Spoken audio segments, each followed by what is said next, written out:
Welcome, everyone. It is 6:19 on Monday night. You're listening to the 99th installment of the Age Out Angels Radio Hour on www.hamiltonradio.net, Channel 2. I'm your host, Greg Rapport. I'm the founder and executive director of Age Out Angels, a 501c3 nonprofit corporation. Age Out Angels provides one-to-one mentors to vulnerable youth for the purpose of coordinating the care and services that they need to survive. We try to help young people avoid some of the horrible pitfalls that they're likely to face if they age out of the system without a proper safety net. This program is brought to you every week at the same time, courtesy of Doc G, William Saunders, Ruben Rodriguez, and all the fine people here at Hamilton Radio who allow us to use this airtime. Ruben is on the big board tonight. So good to see you here, Ruben, and so good to see everyone at home tuning in.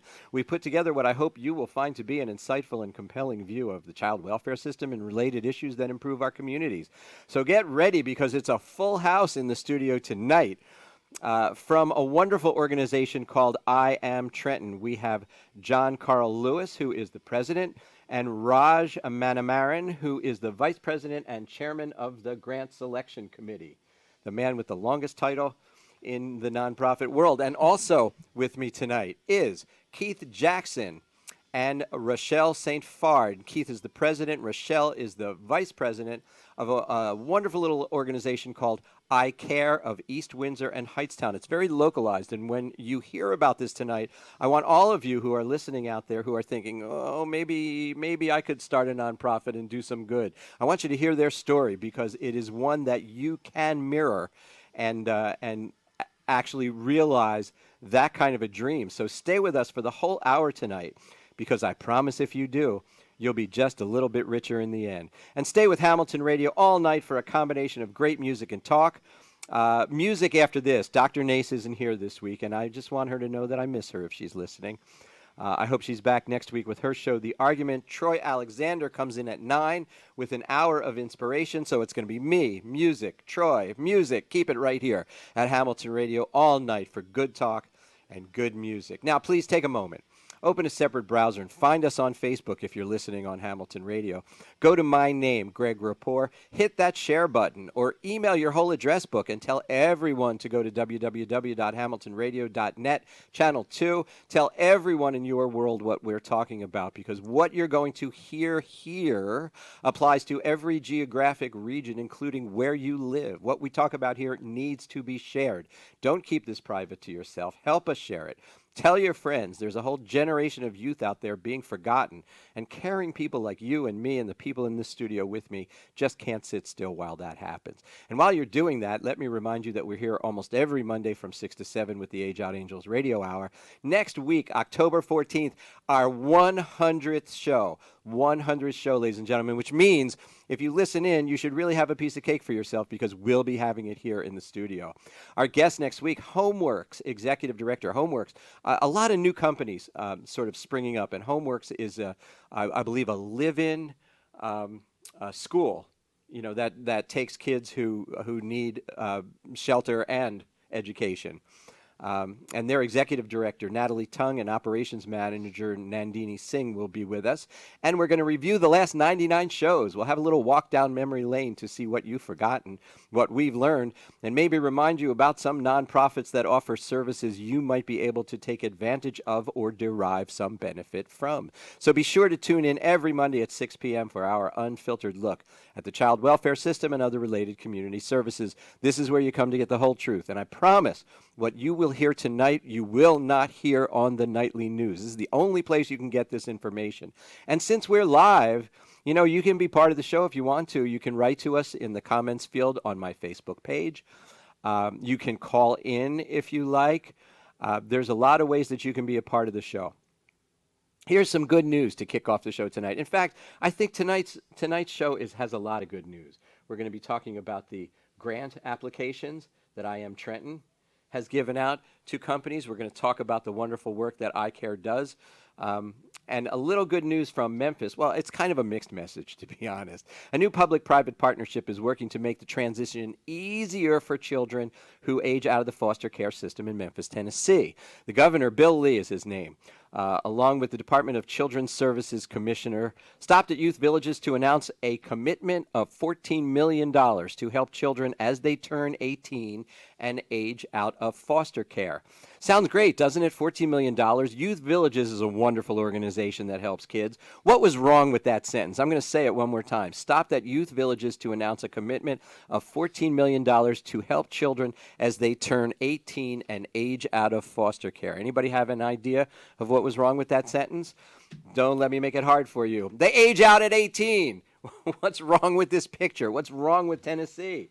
They throw $14 million at kids who are 18 years old. Let them stay in your system till they're 21 or 22, and then throw $14 million at them to make sure they have the skills. Anyway, the money will come from public-private partnerships with the state of Tennessee to continue to support the youth villages. It's called their Life Set program.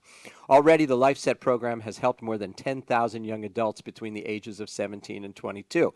This program provides support and guidance for youth to make a successful transition to adulthood. Partnered with a mentor, which is kind of what Age Out Angels is all about, and giving kids a mentor. The teens are taught how to apply for college, how to find a job, how to apply for medical insurance, and given other essentials needed to be successful on their own. The quote from the governor is, there's a real gap there between the care and the services provided to them in the foster care system and then the services that are not available once they leave it. Amazing that you're just finding this out for the first time, Governor. Governor Lee says Tennessee has become a model for other jurisdictions to learn from. I'm sorry I'm making fun of them. It's just that the way they kick kids out of the system at 18 is so wrong. Foster kids who participate in the Life Set program have been shown to earn more money, live in a more stable environment, and have improved mental health. Well, there's nothing wrong with that. And speaking of the difficulty youth have when they age out, I have some pretty serious revelations about how we can help them. And here's the kicker, even when they don't want to be helped. So I want you to stick around for the end of the show tonight, and I will reveal what you have to do to help a child who doesn't want to be helped. The number, if you want to call in, 609-807-2492. Don't be shy, but if you are shy, you can write into the comments field of my Facebook page. We're going to take a quick break, and I'll be back in 1 minute with John Carl Lewis, Raj Manamaran, Keith Jackson, and Rochelle St. Fard. Don't go away. Hit that share button.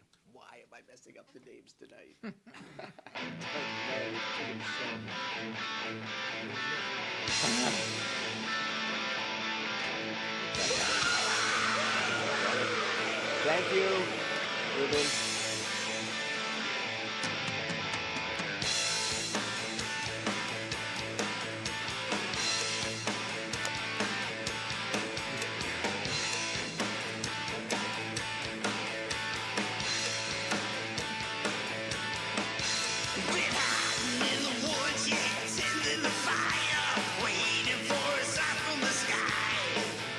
Saw the shooting star coming out of Orion.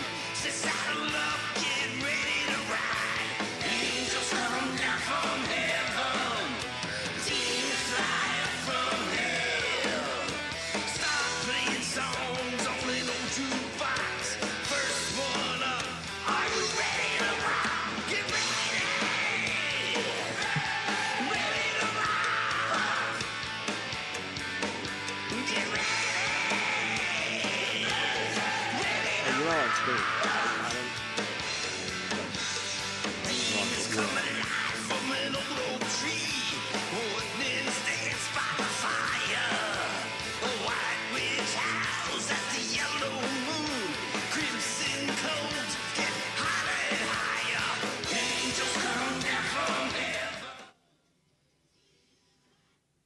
And we are back. Thanks for sticking around. To my right, if you're looking at this on Facebook, John Carl Lewis and Raj Manamaran, both from a wonderful organization called I Am Trenton. Welcome, both of you. Thank you. Thank you Glad for to be having us. here. Thank you. John, this is your second time on the show? Yes, it is. Excellent, excellent, excellent. And a lot has happened since the last. I see you guys everywhere, first of all. Meetings, art all night, wherever there's something happening in Trenton. I mean, you're not just like sort of people who live in isolation and run a nonprofit. You're actually part of the community. You, John, by actually being in the community, and Raj, as in your role for the College of New Jersey. You're very active, both of you. Well, Trenton gives us life. We enjoy Trenton, and the work that's going on in Trenton, the life that Trenton is living into, is so exciting that we want to be a part of it. Glad to see that it's sort of on the upswing, so to speak. How many? We're gonna talk about the grants that you've given out to nonprofits in the Trenton area because they're trying to, fight the good fight. And can I ask Raj, how many applications did you get? We got about, for this past year, for the 2019 citywide round, we got about 28 applications. Okay. And we had the opportunity to fund 16. Okay, so if you're listening out there, you got a better than 50% chance, huh? Absolutely, yeah, we try. So iamtrenton.org? iamtrenton.org. All right. We're going to come back to you in just a minute. We're going to talk about what those grants are and why they're important to the city. But to my left, Keith Jackson and Rochelle St. Fard of a relatively new organization called I Care of East Windsor Heightstown, right? Now, so for those of you who are not from this area, East Windsor and Heightstown, relatively small compared to larger cities like Newark and Trenton, east of Princeton. Yeah, east of Princeton, west of Freehold, kind of right there. Yeah. Exit 8. Yeah. On the turnpike. And Rochelle, repeat what you said to me before the show about how Trenton gets the. Sure. I kind of feel like East Windsor and Heightstown are the stepchildren of Mercer County because we're off in the corner, kind of away from all the big towns in Mercer County. Right. And so we kind of get forgotten over there. So we started I Care of East Windsor Heightstown so that people would remember us and hopefully help our community. Now, do either one of you have like a background in social services or social work or, PhD in psychology, anything like that? No, we're just people that live in the community. Uh-huh. And, it's not, the issues are not just isolated to Trenton. And I think that's what people need to realize is that they're throughout Mercer County. The rural areas, the suburb, as well as the urban areas. And, we're trying to create awareness and get the word out to people in our community. Sure. Beyond that if we can. So how did it happen, though? What was the big bang? I think the catalyst for our beginning was really tragedy, death in the community. Uh-huh. Adolescents and kids are dying. And, a group of parents sit around and say, hey, after 1, 2, 3, 4, 5, 6, somebody's got to do something. Isn't there something that we can do? And collectively, you get enough people in a room. Yeah. That's the catalyst. That's So what I'm trying to isolate that moment. Like, was it a PTA meeting or something where somebody got up and said, "Hey, this is going on," and other people said, "I'm in." There were several different things that impacted different people at the same time. Yeah. And I know Rochelle has a very personalized story. With me, it was my son graduated high school. 2 people that he went to high school with. Both of them died within 3 months of each other from overdose. And this was during a time where most of their classmates had all went away to college, and they all had to come back twice within the first semester to bury 2 of their classmates. Funeral. And my son approached me with tears in his eyes and said, "Dad, how many kids have to die before somebody does something?" And that was the catalyst that got me involved in eye care. And we really were, I mean, it was kind of like a group of friends that got together at first. We were all people that knew one another. I mean, I kind of knew Keith before that, but it was really maybe two or three main people who pulled some other people in from the community, but it wasn't like at any big community meeting. We made a community meeting. That's actually how we got funding for eye care. Is we petitioned the people in our community to come out to a community meeting so that we could show Mercer County we needed help. And we had almost or over 200 people come to the community meeting just to say how important mental health care and our young people are in our community. 200 people in a town is a home run. Yeah. Yes. That's really wonderful. And you sort of did it all yourself. You made flyers and spread the word and did social media. And what about the stuff to be 501c3? You did all that? Yeah. All the paperwork, that goes into doing We have that? a lawyer in our group, and he kind of took it upon himself to do Okay. that stuff. We worked with an accountant, and they filed the application. Mhm. And, it's we are a volunteer organization, so there weren't many hurdles to get that classification. I see. All right. So you had a larger group than the two of you who. How big is the group? Currently, we have 15 board members, and we have several different committees with volunteers. So I think the active people in eye care right now is probably close to 25, 30. And then we have, outside providers that facilitate the services. Yeah. So there must be a kind of a positive feeling, I want to say, about. You might have to repeat. You want to start again? Like the whole show? Shall we just start the show from the beginning? that was my best work. Keith's been talking to himself the whole time. It's a shame you folks at home missed that. Keith was giving out a new car, and Yes, yeah. Congratulations. you guys just kind of missed it. Well, John and Raj, you guys who are seasoned nonprofit pros know that if they have 15 board members, they got 19 opinions at every meeting that they have. And bless them for it. That's what you need. Only our opinions count, though. So. The buck stops here. Nice to know who's in charge, right? Oh, goodness. So, all right, so you had 28 grant applications. What's a bad grant application look like? Oh, my. Do you ever look at a grant application and go, crayon, no?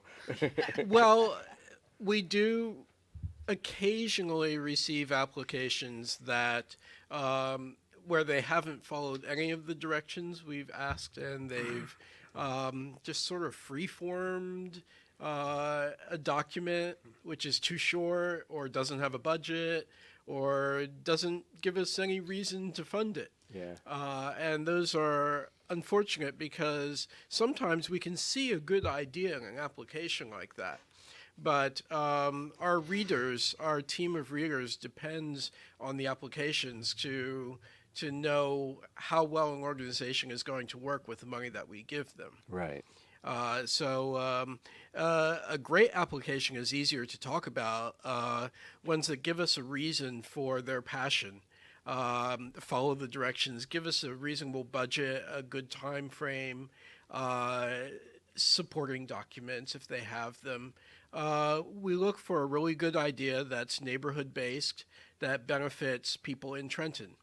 And we look for organizations that look like they can accomplish what they set out to do. Excellent, excellent. So, Raj, what's an example of a good application, a good grant that you've given out this year?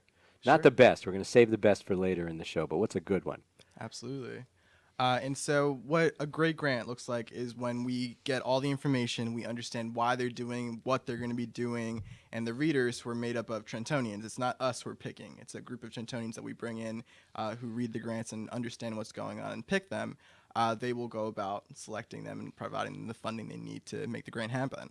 And so one example of a great grant is, there's just so many. One I really enjoy, I'm looking forward to, is the Trentoniana, is the historical archives in the city of Trenton. And they are looking to digitize and bring some of their history into the modern day, and so that it can be preserved into the future for kids to access, for people in Trenton to access and realize that this rich history exists. They're working with a group of students actually at the College of New Jersey, so double pride for me. Yeah. And they will be working together to bring those voices of Trenton, that's what they're calling it, these recordings that have existed from back when. They're actually sound recordings. Yeah, they're sound recordings. These are cassette tapes, I That's believe. right.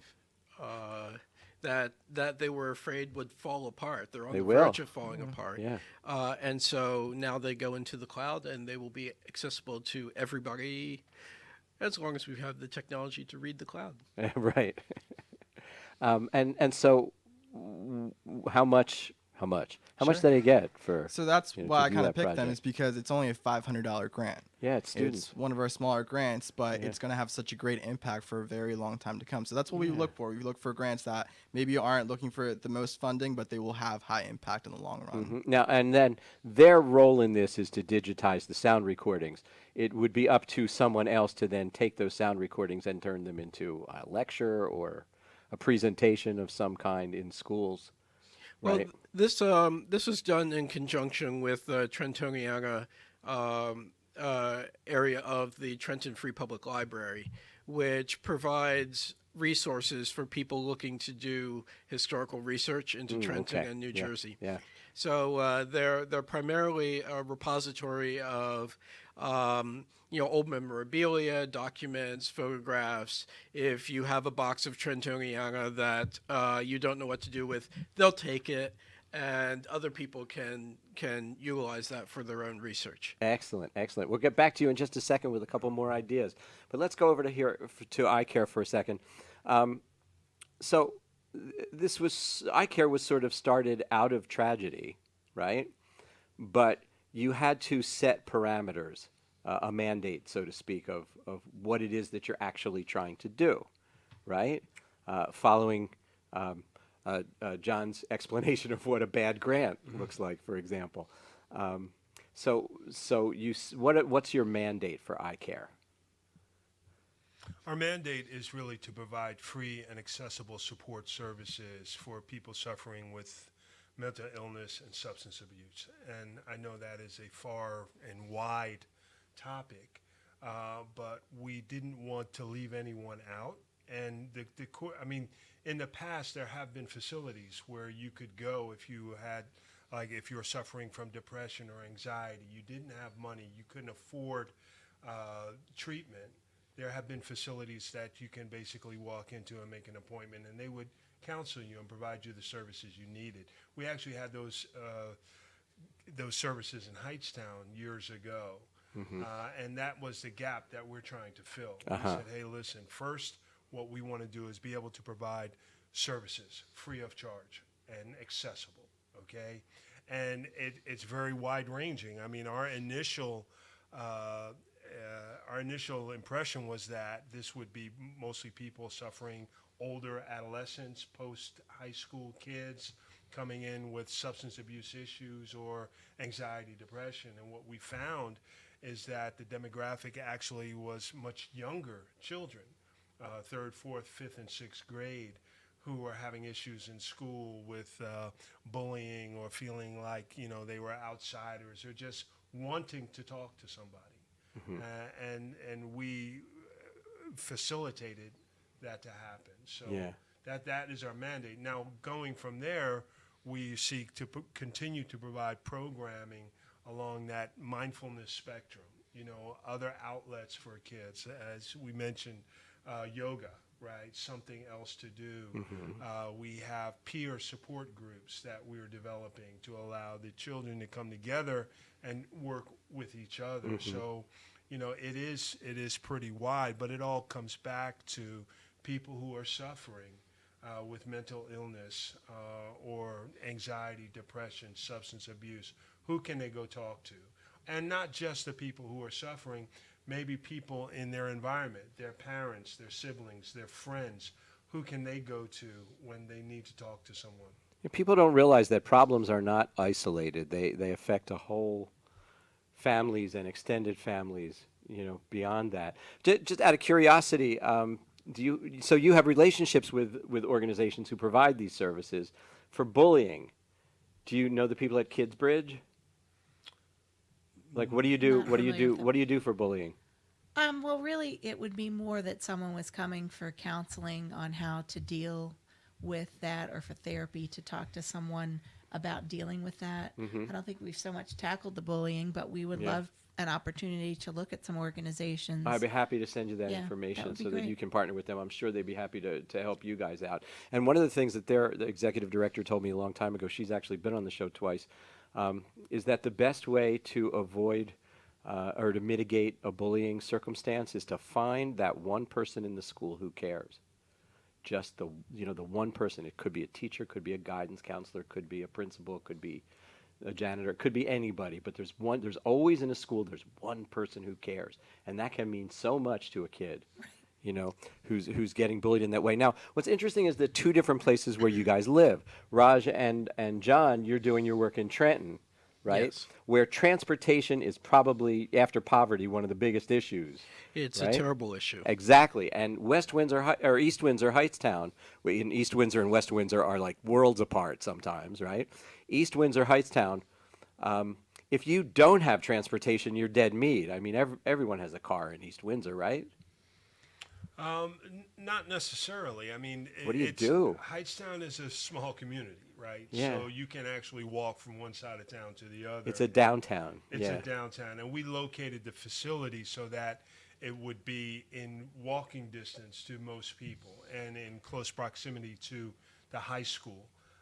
We work very closely with the school district, and we get referrals. But outside of that, our service provider, JFCS, can also provide transportation for people who need transportation for services. Okay. So, we try to check all the boxes wherever possible. Yeah.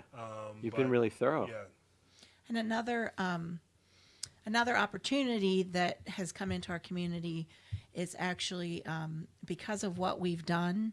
It's made other providers realize that they need to have services in our community as well. Yeah. So Catholic Charities has also opened up a facility in Twin Rivers, which is a section of East Windsor, where there is quite a lot of people that live. There's townhouses, apartments. It's a much closer community.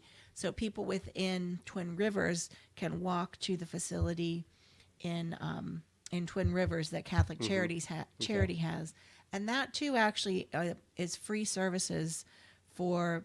I mean, it's probably going to be about a year and a half at this point, but the first 2 years of them being in existence there, they got a grant, and so that grant has allowed for them to provide free services in our community as well. Fantastic. So if you're listening out there, these guys are incredibly creative in the way they've gone about structuring partnerships with organizations and taking things like proximity and geographic location in mind.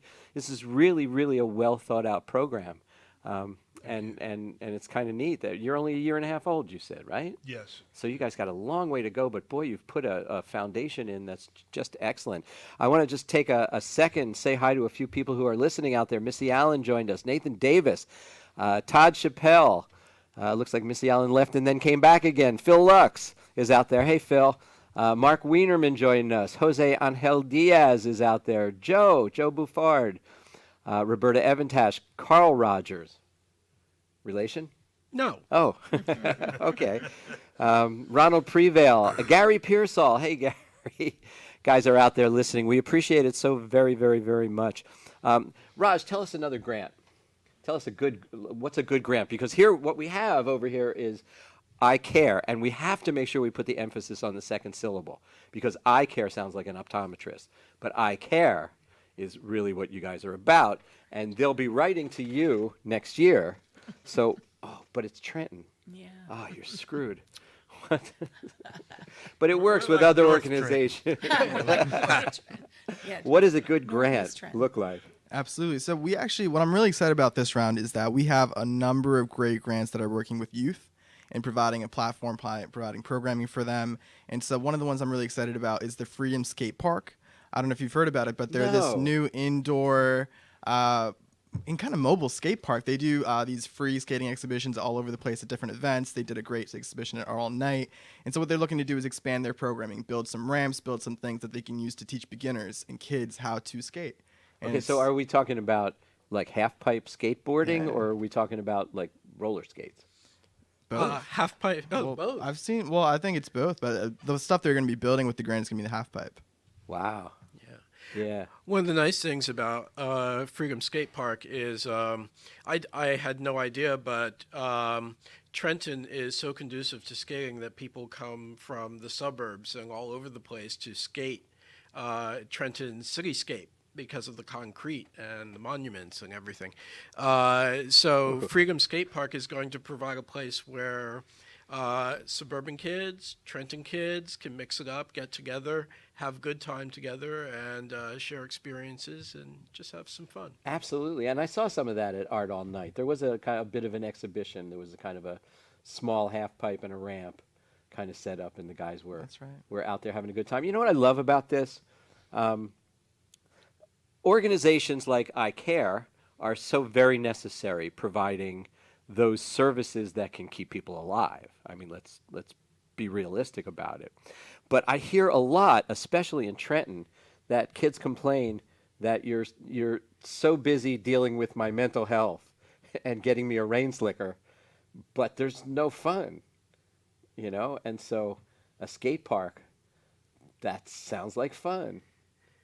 Definitely, and but we go for try to balance? cover the mental health thing also. I'm looking at the summer initiative of Catholic Charities. They're providing trips and events and a whole range of programming for adolescents who are trying to stay sober over the summer. Uh-huh. So there we're combining the fun and the treatment. These students would otherwise be sitting around during the summer, maybe thinking about their next fix, but now they're going to, where are they going? I think they're going to amusement parks and things like that to have fun, get their minds on something positive. And learn what life looks like outside of the East Ward or the West Ward or the North Ward. Yes. It's because so frequently they don't travel. Beyond that, it can be scary actually to go, to a different ward. We're a ward-based city. Yes. But I just figured out where the money comes from for you guys because it comes through Catholic Charities. See, Catholic Charities hits them up, and No, then they partner with you, right? No. They don't. Their entity is separate from us, but I just wanted to say that because of our organization, it made other organizations see that East Windsor needed services, and so they brought, So they came into East Windsor. Yes. Okay, so you were the catalyst. All right, I thought I Yes. had a few bucks for you, but No. we'll try to work it out before the end of the show. We're going to take a short break. Ruben, if you're out there, cue some music. Please hit that share button on Facebook. Call into the show if you have any questions, and stay right where you are. Back in 1 minute with John Carl Lewis, Raj Manamaran, Rochelle St. Fard, and Keith Jackson. Don't go away. Don't go away, it's very exciting. We have a commercial from PJ's. This is usually where the music comes in. Hello?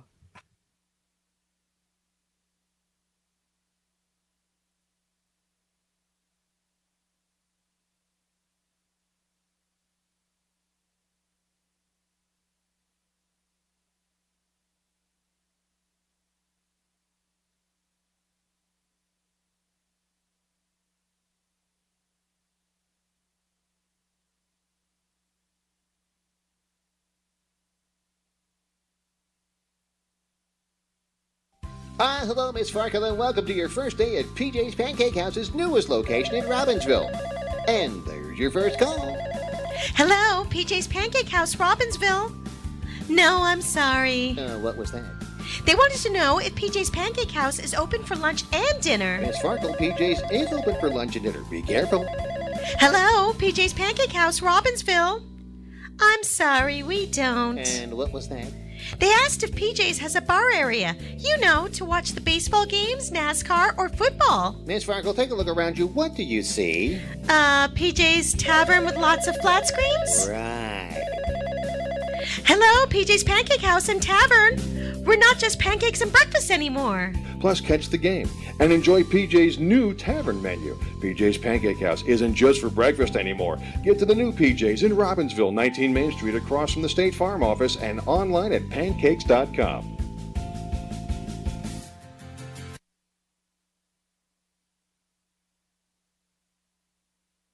Before we go further, I do need to thank all the people who made donations to Age Out Angels this week. We thank you so much for your generosity. If you have an employee giving fund or matching gifts foundation associated with your place of work, we would certainly appreciate your contacting us and telling us how we can participate in that. Private message me on Facebook or email to greg@ageoutangels.org. And I want to remind everyone that you can donate to Age Out Angels every time you make a purchase from Amazon. All you have to do is designate Age Out Angels to be your Amazon Smile designee. And a portion of your payment will go to Age Out Angels without it costing you 1 penny more. I can make it easy for you to designate Age Out Angels as your Amazon Smile recipient. All you have to do is contact me either via Facebook or greg@ageoutangels.org, and I can send you a link that will take you directly to our designation. I'm thinking about the holiday season coming up, and I hope everyone puts Age Out Angels as their Amazon Smile recipient. If you just joined us, my guests are John Carl Lewis, Raj Manamaran, Keith Jackson, Rochelle St. Fard, and I'm going to keep saying those names till I get them right, ladies and gentlemen. So, tell us about another grant. Go ahead. Well, my favorite grant, can I tell you that now? You can. Is Barbers and Books. What the organization wants to do, and it's a small organization, they want to... They partner with the Trenton Library to get books into barbershops around the city so that young men, young boys can have something to do when they're sitting at the barbershop besides watch sports, which is okay, or talk gossip, which is okay. Mm-hmm. But if they see books in a place where they are and they see adults interacting with them, reading to them, then they gain a love of reading. Yeah, barbershops are like huge in Trenton. They're huge. They're like social centers, and there are so many of them. Yeah. I was told once if I was doing a marketing effort in Trenton to make sure I get things into the barbershops and the beauty parlors. Yes, because that's where social interaction takes place. I was told to advertise in the Trentonian because there's a Trentonian in every barbershop. Yes. The Trentonian is a much read newspaper. How about that? That's funny. And so how much was the skate park grant, and how much was the books in barbershops grant? Our grants range anywhere from about 500 to at most 2,500, 3,000. I mean, those are probably right in between like 1,000 and 2,000. So these, again, just small programs, small grants that are able to have long-lasting impact on the road. Yeah. I want to do tutoring. I want to offer tutoring for kids because I find that too many of the children that I meet, graduate high school and then have to go to college and take remedial courses. So they pay for college, don't get any credit, become demoralized after a year or so of that. And end up dropping out. And, I find that if I can get them tutoring ahead of time, it's possible that they'll actually be ready when it's time for them to go into college. And my plan is to raise the money to pay for that tutoring, but to have teachers from the local schools do the work so that the money funnels right back into the community. Well, wonderful idea. So you'll be hearing from me.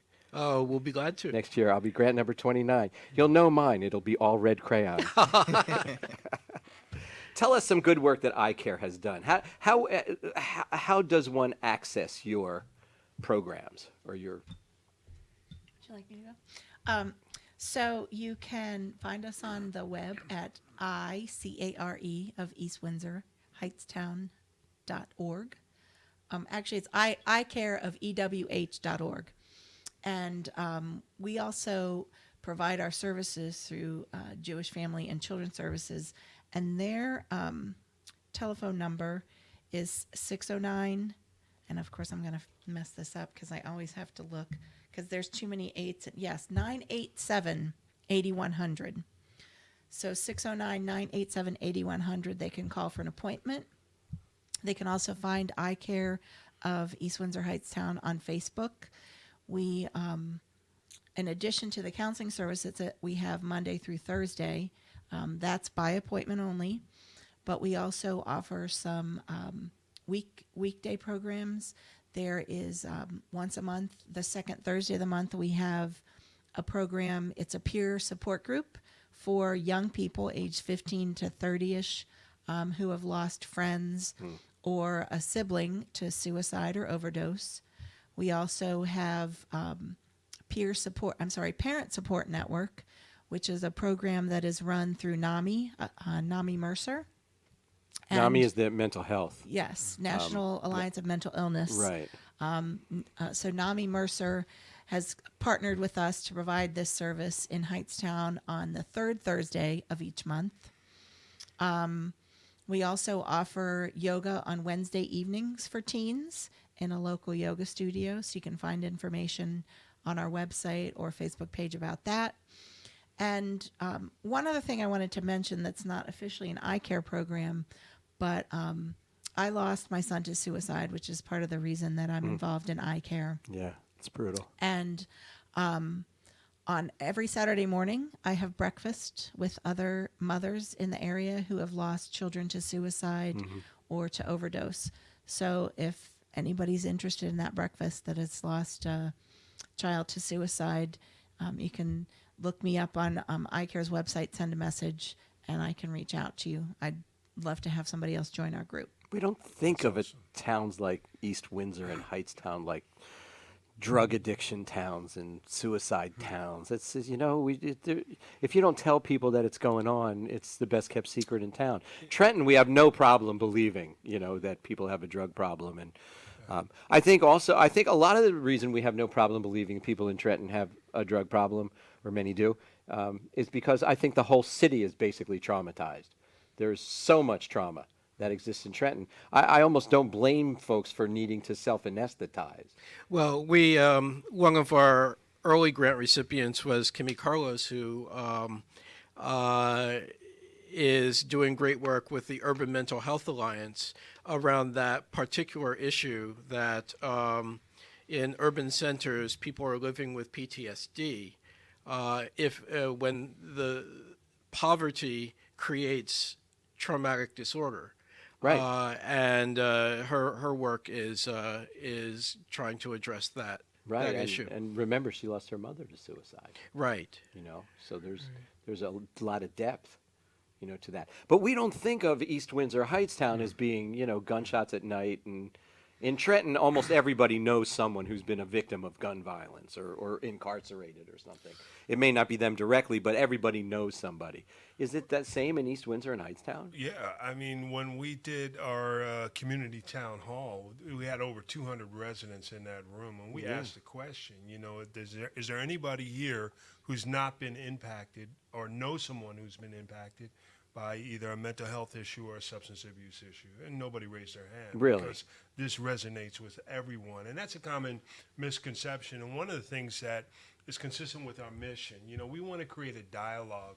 We want to destigmatize mental health issues as well as addiction and get people out talking about it, right? Sure. We just recently did a suicide prevention vigil for Global Suicide Prevention Day. And we did it right in the middle of the town, a candlelight vigil. We had people come out, hey, what's going on? What are you guys doing about? What are you talking about? So we're trying to get people out to, and create awareness, and I think, people understand that it is not an issue that's isolated to Trenton or any other urban areas because they live in a community and they see it every day. And that's what we're trying to do is really get people out talking about it because we feel if we can remove that stigma, which prevents a lot of people from seeking services. Absolutely. Right? Yeah. And, we have a lot of parents, their kids may be suffering with drugs or addiction, but they're too ashamed or embarrassed to say something because that stigma. And, we want to try to pull that down and get them, to come in, talk to us, bring them in, and get the whole entire community talking about, what's impacting us all.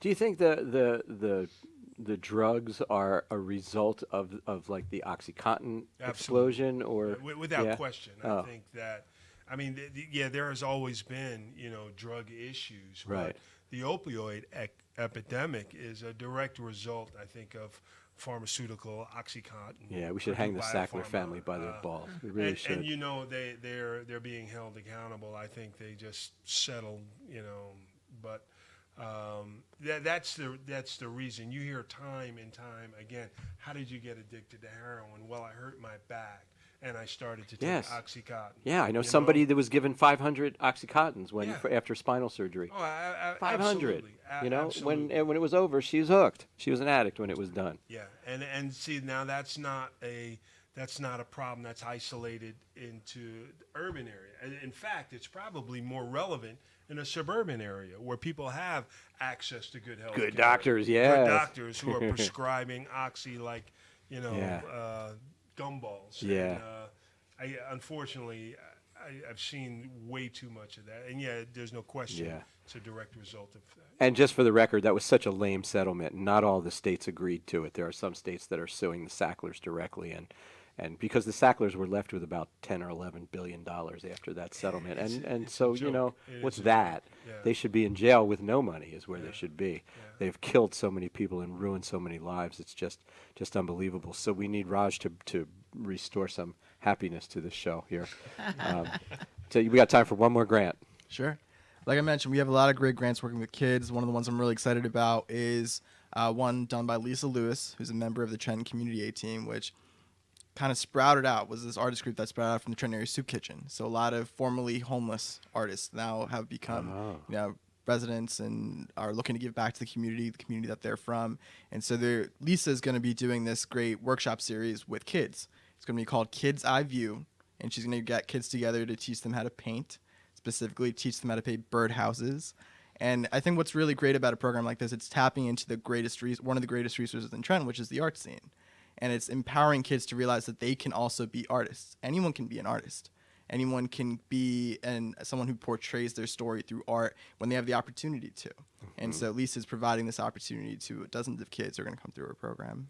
Yeah, there's a kind of a bit of a burgeoning of art Absolutely. in Trenton taking place right now. A bit of a renaissance, I would say, when it comes to art. That's kind of cool to see. Well, we're an excellent destination for artists to live and work.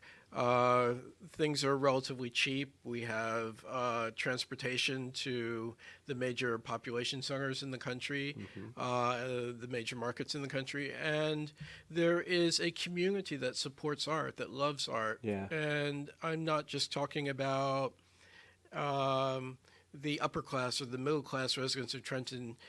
I get the sense that every level of class in Trenton really gets behind the art scene because there's art that speaks to everybody in Trenton, Yeah. not just the elite. Wonder if it's that way in your community out there, if there's an art scene that sort of simmers just below the surface, that everyone's so busy solving every other problem they just don't have time to stop and think about how therapeutic creativity can be. With the minute that we have left, what do you want people to remember about I Care? What I'd like them to remember is that this is something they themselves can do. They can You get bet. involved with I Care. Yep. We're looking for volunteers. We're a 100% volunteer organization, so we're also looking for donations, right? But let's say you're outside of Hightstown, East Windsor.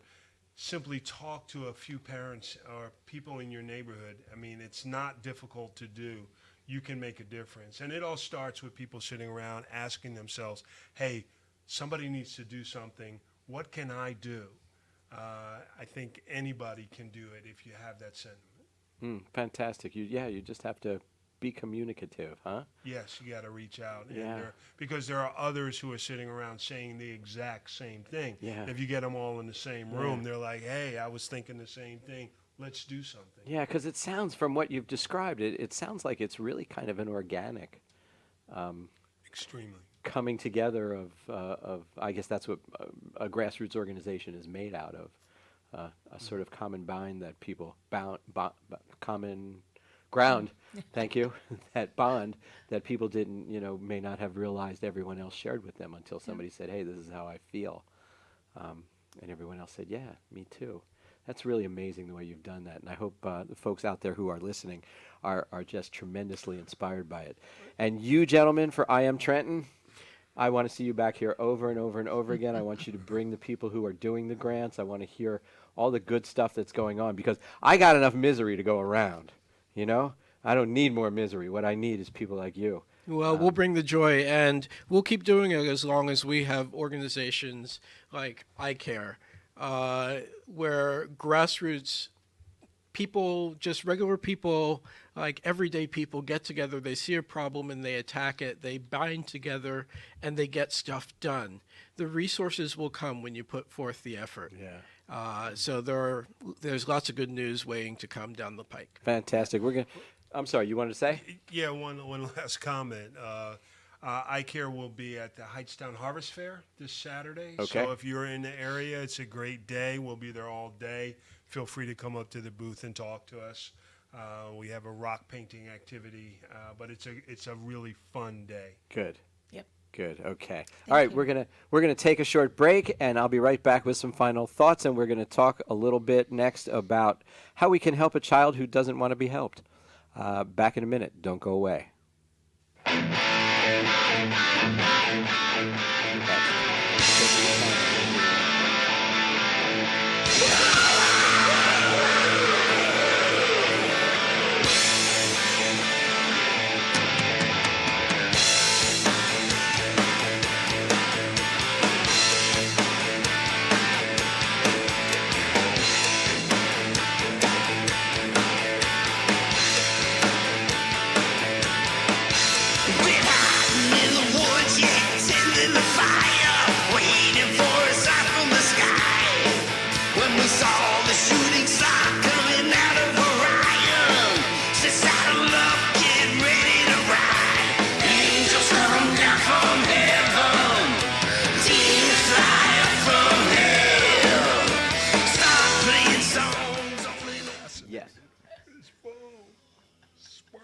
And we are back. I want to remind everyone our 100th show is next week.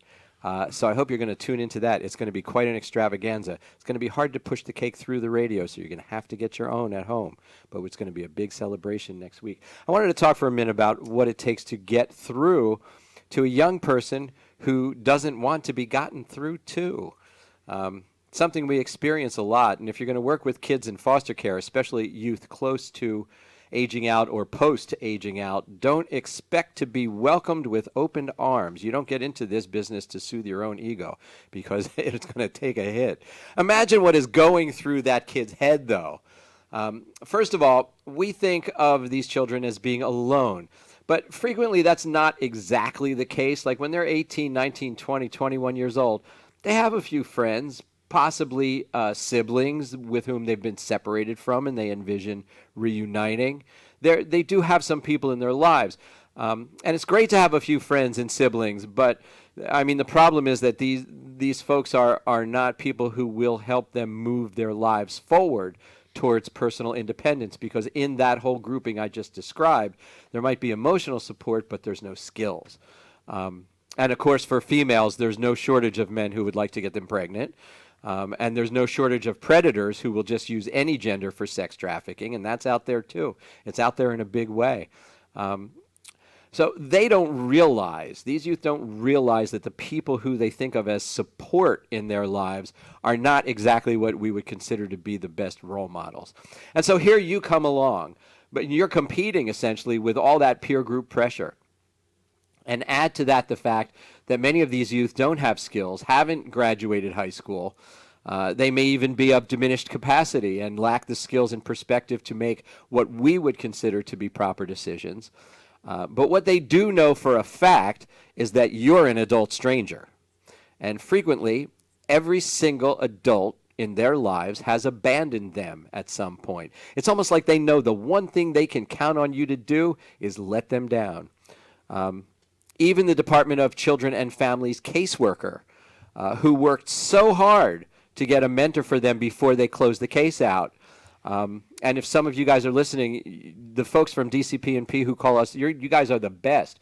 You're the caseworker who wants to do the very best for this child and try to do every last thing up to the last minute, even try to keep them into the system for an extra week or 2 or 3 so that you can get them stabilized in some kind of living situation. You're the caseworker who wants to do the very best. But hey, the state says there comes a day when you have to let go. You have to say goodbye. That's the rules. That's what these nonprofits are here for, in fact. That's not an indictment of the state. It's not an indictment of DCP&P. It's how it is and how things have to be set up. And nonprofits are supposed to step in at that point and pick up the slack. You know, not only DCP&P, too. We get calls from what in New Jersey we call care management organizations.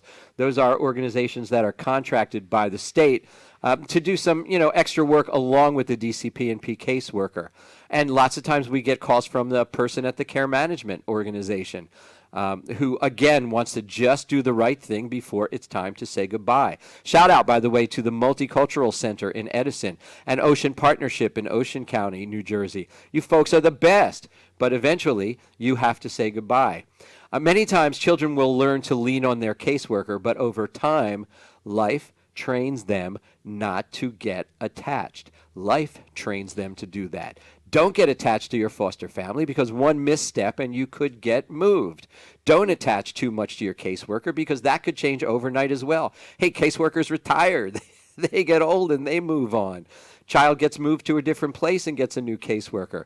Don't get attached to the people in your group home because you or they could be gone in a flash. Life trains them. When you get attached, that's when you get hurt. So when a stranger comes in and says, "Hi, I'm your new mentor," lots of kids just roll their eyes and say, no, you're not. And it leads me to wonder if their biggest need is really an emotional one. For example, if we can meet a child before they age out, like a year or 2 before they age out, if not longer, we have a much greater chance of establishing trust as part of a larger team than just coming in last minute as a single person savior. Adults who remember being children who felt this way about not attaching will tell you that they went through a time when they simply would not let anyone in. They won't return your calls. They won't show up to a meeting with you. They will be obvious about ignoring you. And you start to think, hey, I can't help someone who doesn't want to be helped. But that's not necessarily so. There are creative ways to slowly break down that wall. And slowly is the important word here. So what you need is a boatload of patience and creativity. And most importantly, don't blame a youth for being unreceptive. It's not a reflection on you. It's a reflection on life. In subsequent shows, we're going to talk about some absolute specific methods that you can use to get through to a child who doesn't want to be helped. And there you have it, ladies and gentlemen, another hour talking about youth who should matter more in our political and economic discourse than they do. And we thank you so much for tuning in, maybe helping spread the word. And again, we offer humble thanks to Hamilton Radio, to my most excellent guests, John Carl Lewis, Raj Manamaran, Keith Jackson, and Rochelle St. Fard. Let's make a date to meet right back here live next week, October 14th, for our 100th show celebration featuring Homeworks Executive Director Natalie Tung and Operations Manager Nandini Singh. Please put that in your calendars. Thanks to our engineer, Ruben. Music provided by Angel Fire. Our webmaster is Carmen Garcia Valera. Our social media specialist is Bailey Braverman. Until next week, let's make this week the best week ever. Good night.